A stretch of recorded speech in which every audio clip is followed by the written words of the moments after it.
हरे कृष्ण सुप्रिय गौर भक्तबृंदगण सबाइके श्री श्री पाशांकुशा एकादशी व्रतेर कृष्णपीठेर शुभेच्छा।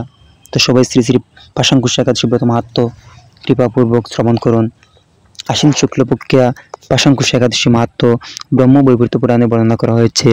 युधिष्ठिर बोलेन, हे मधुसूदन, आश्विन शुक्लपक्षिया एकादशीर नाम कि? तदुत्तरे श्रीकृष्ण बोलेन, हे राजेन्द्र, आश्विन मासे शुक्लपक्षेर एकादशी पाशांकुशा नामे प्रसिद्धा। केउ केउ एके पापांकुशाओ बोले थाकेन। এই একাদশীতে অবিশিষ্ট ফল লাভের জন্য মুক্তিদাতা পদ্মনাভের পূজা করবে। শ্রীহরির নাম সংকীর্তন দ্বারা পৃথিবীর সব তীর্থের ফল লাভ হয়। বদ্ধ জীব মোহবশত বহু পাপ কর্ম করেও ভগবান শ্রীহরি শরণাপন্ন হয়ে প্রণাম নিবেদনের নরক যাতনা থেকে রক্ষা পায়। এই একাদশী মাহাত্ম্য শোনার ফলে দারুণ জমদণ্ড থেকে মুক্তি লাভ হয়। শ্রীহরিবাসর ব্রতের মতো ত্রিভুবনে পবিত্রকারী আর কোনো বস্তু নেই। হাজার হাজার অশ্বমেধ যজ্ঞ ও শত শত রাজস্বীয় যজ্ঞ এই ব্রতের শতভাগের একাংশে সমান হয় না। এই ব্রত পালনে স্বর্গবাস হয়, মুক্তি, দীর্ঘায়ু, আরোগ্য, সুপত্নী, বন্ধু প্রভৃতি অনায়াসে লাভ করা যায়।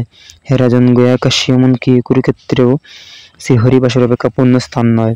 হে ভূপাল, একাদশী উপবাস ব্রত করে রাত্রে জাগরণ করলে অনায়াসে বিষ্ণুর লোকে গতি হয়।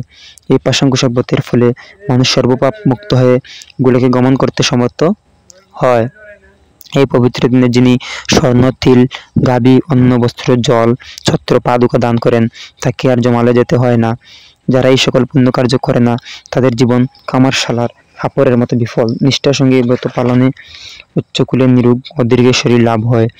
অত্যন্ত পাপাচারীও যদি এই পুণ্য ব্রতের অনুষ্ঠান করে তবে সেও রৌরব নামক মহাযন্ত্রণা থেকে মুক্ত হয়ে বৈকুণ্ঠ সুখ লাভ করে। কৃষ্ণ মুক্তি লাভই শ্রী একাদশী ব্রতের মুখ্য ফল। তবে আনুষঙ্গিক রূপে স্বর্গ, ঐশ্বর্যাদি অনিত্য ফল লাভ হয়ে থাকে। হরে কৃষ্ণ।